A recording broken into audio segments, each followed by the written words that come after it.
Bonjour mon frère, bonjour ma soeur, je m'appelle Anaïchen, je suis disciple de Christ. Le Seigneur m'a mis à cœur d'ouvrir cette chaîne YouTube afin de partager avec mes frères et mes soeurs tout ce que le Seigneur m'a appris sur comment un chrétien peut, par l'étude de la parole de Dieu, obtenir la foi, s'éloigner du péché et faire la volonté de Dieu. Parce que ce à quoi nous sommes appelés en tant que chrétiens, c'est de faire la volonté de Dieu. C'est vrai que ces derniers temps, on entend beaucoup de prêches sur tu vas voyager, tu vas être directeur, tu seras élevé, etc. etc. Euh, Toutes ces choses-là, oui, la parole de Dieu nous dit dans Jean 10, verset 10 que Jésus-Christ est venu pour que les brebis aient la vie et qu'elles soient dans l'abondance.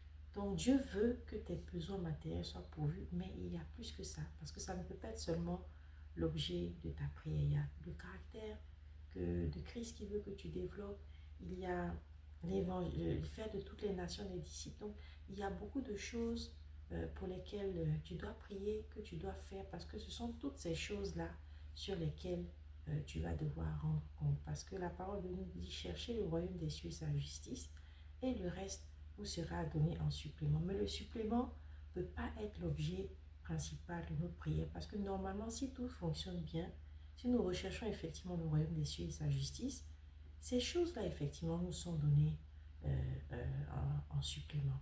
Donc, l'objectif ici, c'est de pouvoir apprendre à étudier la parole de Dieu pour avoir la foi afin de pouvoir faire la volonté de Dieu. Parce que tout ce dont on parle, rien ne peut se faire sans la parole de Dieu.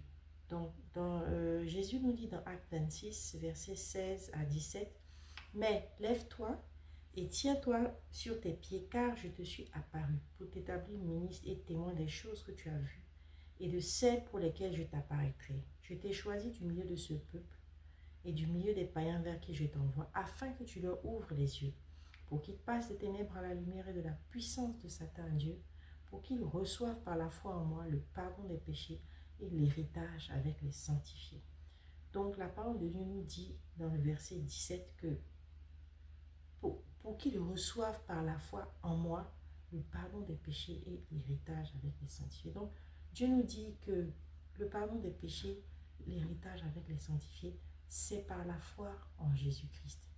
Et donc, comme j'avais dit tout à l'heure, le but de cette chaîne, c'est de t'apprendre à étudier la parole de Dieu pour avoir la foi. Mais aussi parce que Jésus-Christ est la parole. Et donc, c'est un ensemble de paroles en fait. Donc, ce n'est pas seulement une parole qui va te donner la foi, c'est un ensemble de paroles parce que Jésus-Christ est la parole, donc c'est la parole de Dieu. Donc, en fait, c'est une combinaison de paroles dans lesquelles tu vois, tu dois avoir la foi qui vont te permettre d'avoir le pardon des péchés et l'héritage avec les sanctifiés. Donc, pour que ton héritage se manifeste. Et la parole de Dieu nous montre aussi que pardon des péchés et héritage avec les sanctifiés sont liés en fait. On a tendance aujourd'hui à vouloir les séparer, à parler d'héritage, à parler de bénédiction. Mais la base, le fondement, c'est le pardon du péché. Tout problème, mon frère, ma soeur, que tu as, c'est toute souffrance que tu endures, c'est un problème de péché à la base. On a tendance maintenant, ces derniers temps, à s'éloigner de ça, à chercher à faire des prières, mais c'est pour ça que ça ne marche pas. Parce qu'on ne revient pas à la source du problème, en fait. Tout problème que tu traverses, toute difficulté, toute souffrance, c'est un problème de péché au fond en fait. Bon, je mets pas, j'écarte les fois où le Seigneur, parfois tu peux vouloir faire un travail, il ne te permet pas d'y aller parce que c'est pas ta volonté, c'est pas sa volonté qu'il le fasse. Je ne prends pas ces cas-là. Je parle des cas où c'est la volonté de Dieu, par exemple la guérison. Il y a plein de choses pour lesquelles c'est la volonté de Dieu en fait, mais qu'on ne voit pas se manifester dans nos vies en fait. Et on est dans des souffrances, on est dans des difficultés parce qu'on est dans des prières, alors que le problème est d'abord un problème de péché. Parce que le pardon des péchés et l'héritage avec les sanctifiés sont liés. Et tout ça, c'est par la foi. Donc, on va apprendre ici à étudier la parole de Dieu justement pour avoir la foi. Parce que la foi, c'est pas qu'il faut que tu te concentres, tu dis j'ai la foi, j'ai la foi, j'ai la foi. Non. La foi, elle est basée sur la parole de Dieu. Et d'abord, la foi, c'est différent de croire.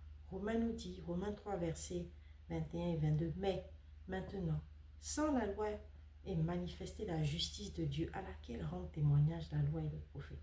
Justice de Dieu par la foi en Jésus-Christ pour tous ceux qui croient. Il n'y a point de distinction.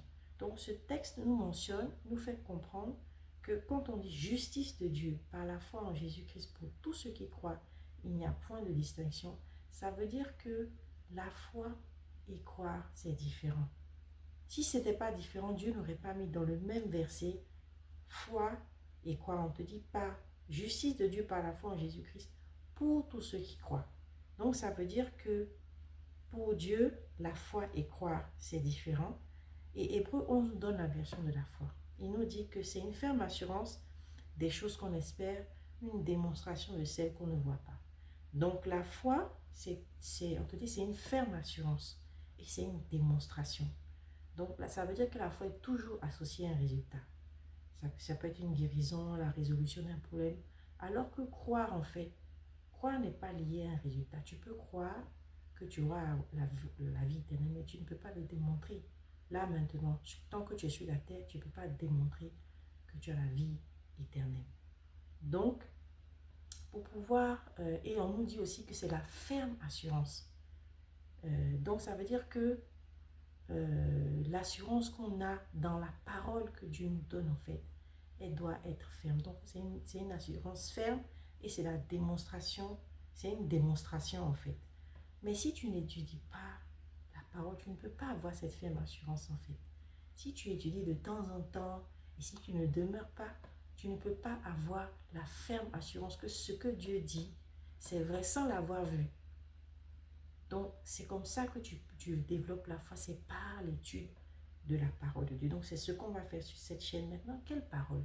Parce que la Bible est vaste, il y a beaucoup de paroles et on fait souvent des prières qui ne marchent pas, en fait, mais parce qu'on ne comprend pas qu'est-ce qui fait que nos prières ne marchent pas.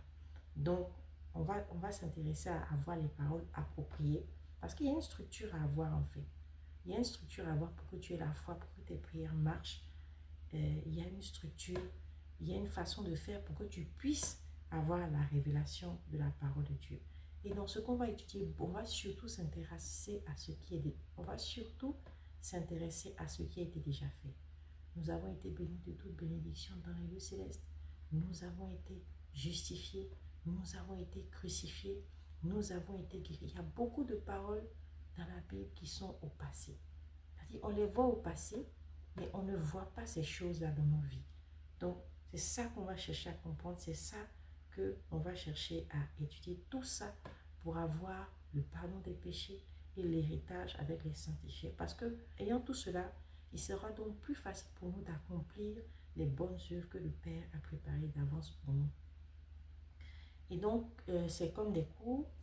Ce que je t'encourage à faire, c'est vraiment dans un premier temps, de suivre dans l'ordre. Parce que si tu fais des mélanges au début, c'est comme quelqu'un qui va aller faire le bac alors qu'il n'a pas encore les prérequis de la 6e, de la 3e. Donc, au début, je t'encourage vraiment à suivre dans l'ordre et aussi à comprendre que tout ça, c'est un apprentissage.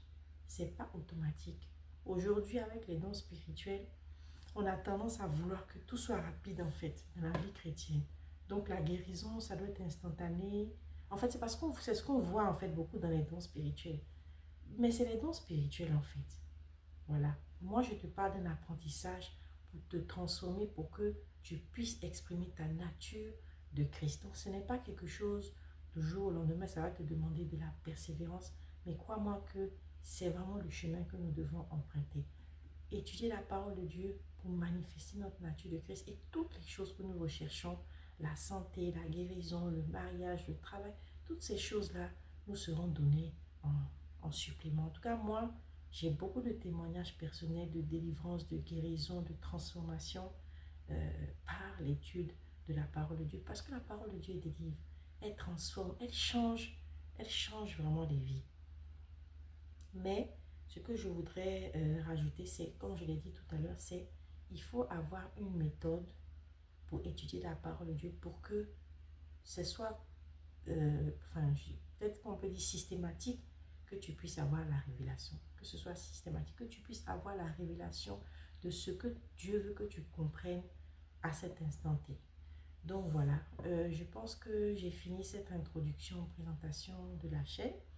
Je rends grâce au Seigneur qui m'a permis d'ouvrir cette chaîne et j'ai la foi que par ce canal-là, la vie de plusieurs sera transformée, la vie de plusieurs sera changée pour que ici sur la terre, nous puissions manifester le royaume de Dieu et que lorsque nous allons quitter cette terre, nous puissions avoir la vie éternelle. Je vais terminer par rendre grâce à Dieu pour la vie du pasteur Mohamed Sanogo, c'est lui qui m'a vraiment permis de m'attacher à l'évangile là dans son ministère, envoyé vraiment beaucoup d'hommes de Dieu qui m'ont influencé, le pasteur Karambiri, le pasteur Yvan Castano, qui m'ont vraiment fait comprendre que l'évangile c'est vraiment par révélation en fait. Et ça m'a fait m'attacher à la parole de Dieu. Je termine par rendre grâce. J'ai la foi que le Seigneur va te donner un esprit de sagesse et de révélation afin que tu puisses avoir la foi, afin que tu puisses manifester, que tout ce que tu vas entendre, afin que tout ce que tu vas entendre sur cette chaîne puisse véritablement porter du fruit dans ta vie. Au nom de Jésus-Christ, j'ai prié. Amen.